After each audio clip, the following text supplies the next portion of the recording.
चलिए भाई, अभी के टाइम पे मैं आ गई हूँ किचन में। रोज़ का नाश्ता बनाने का वही सवाल है कि नाश्ते में क्या बनाया जाए। आप लोगों के घर में भी सुबह यही सवाल चलता होगा कि नाश्ते में बनाएं तो बनाएं क्या। मेन है सब्जी का। तो हेलो दोस्तों, नमस्ते, प्रणाम। कैसे हैं आप सब? आशा उम्मीद करती हूँ सब अच्छे होंगे, स्वस्थ होंगे, मस्त होंगे, ज़बरदस्त होंगे। तो फ़िलहाल तो दोस्तों मैं भी बिल्कुल ठीक हूँ, दिख रही हूँ आप लोगों के सामने। और लग गई हूँ मैं भी अपनी ड्यूटी पे। तो चलिए आज मैं आपको भी अपने साथ लेकर चलती हूँ, अपने सुबह से लेकर दिन का छोटी सी रूटीन में। ठीक है। वैसे तो हर दिन की शुरुआत वही लगभग एक जैसी होती है। वही सुबह की भाग दौड़, वही घर के काम और परिवार की जिम्मेदारियाँ। लेकिन क्या करें, रोज़ की ज़िंदगी में अपनी एक अलग ही खूबसूरती होती है। तो आज की सुबह भी कुछ ऐसी ही समझो, है ना। सबसे पहले तो मेरी सुबह सबसे ज़रूरी बात है, ड्यूटी है मेरी बच्चे का टिफ़िन तैयार करना। क्योंकि 6-10 के आसपास उसकी ना गाड़ी आ जाती है। तो सुबह उठते ही सबसे पहले मैं पहुंचती हूँ किचन में। समय बहुत कम रहता है मेरे पास, और इसलिए सबसे पहले बच्चे का टिफ़िन की तैयारी शुरू करती हूँ। और टिफ़िन के साथ साथ बच्चे के लिए नाश्ता मतलब शेक तैयार करना। और उन सब के बीच में सबसे मेन काम है बच्चे को उठाना।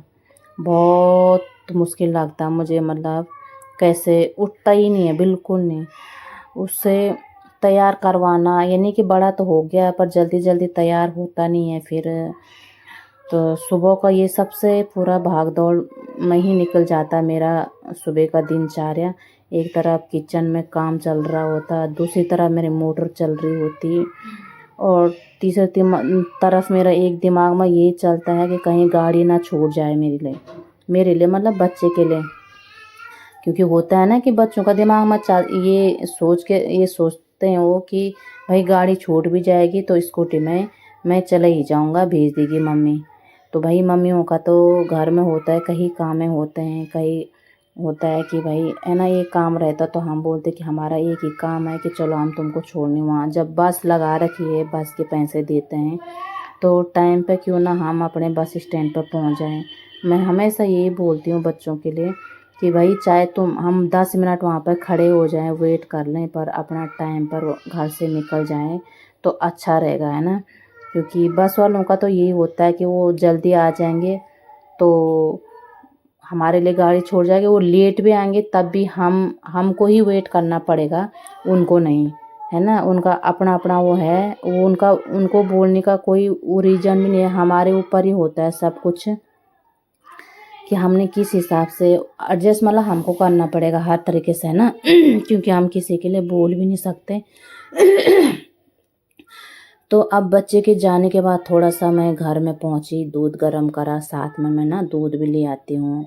उसके बाद मेरे पास सब्जी ला रखी थी मैंने कल की, वो दूध आके मैंने फैन के नीचे रखा हुआ था और सूख गया था वो, मतलब। तो मैंने सोचा धनिया को भी बिन लेती हूँ। उसके जो डंठल होते हैं उसको साफ़ कर के एक तरफ रख देती हूँ, क्योंकि मैंने चटनी भी बनानी थी। और थोड़ा सा धनिया काट के, मतलब दाल दूल के लिए हो जाएगा मेरा। दाल दूल में अच्छा लगता है, मतलब, है ना। अब बारी आती है मेरी झाड़ू पोछा की, क्योंकि मैंने चूल्हा चौका बर्तन सब साफ़ कर दे और नाश्ता भी मेरा हो चुका है यहाँ पे। तो मैं यहाँ पे, मेरा बेटा सो रखा था तो मैंने उसको बोला कि तू ऊपर सो जा, क्योंकि हम नीचे ही गर्मियों में बिस्तर लगाते हैं और ऊपर डबल बेड हमारा वैसे ही रहता है। वहाँ क्या होता है ना, एसी की हवा नहीं आती है, और इसीलिए हम नीचे बिस्तर लगाया रहता है हमने। और काम की बात की जाए तो काम को देख के तो ऐसा लगता है ये काम कभी ख़त्म नहीं होगा। रोज़ का वही काम है, पर फिर भी भाई सफाई करनी है तो करनी है।